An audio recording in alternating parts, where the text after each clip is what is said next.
Hi guys, for today's video, pulihan na to ang atong keyboard na PSRE port 73 ug LCD. Kay di na gyud maklaro ang iyang LCD screen. So mao ni ang akong napalit guys nga LCD sa online worth 2,500. So DIY ang atong buhaton guys.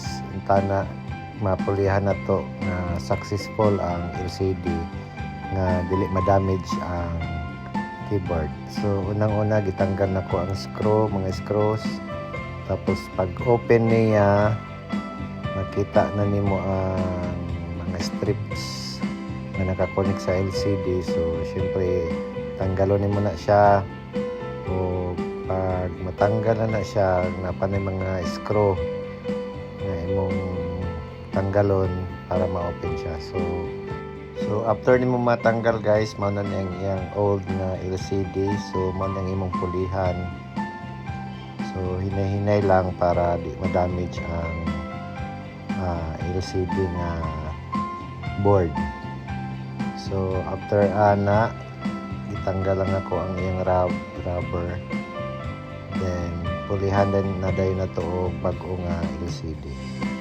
So ang pagkabit ani guys, dapat unahon nimo pagbutang ang LCD dito sa katong display niya para then tabunan dayon nimo og katong LCD board niya. After matabunan nimo guys, ibalik na din tong mga screw na imong gitanggal. Tapos ang katong mga strips nga imong gitanggal sa ibalik na pud nimo siya. Og diri guys, gitistingan na nako pag-on ang keyboard kaso epic failed ang nahitabo kay ang LCD na baliktad pagbutang nako. So ito siya nga gitanggal na pud ako ang mga screws, akong gibaliktad ang LCD.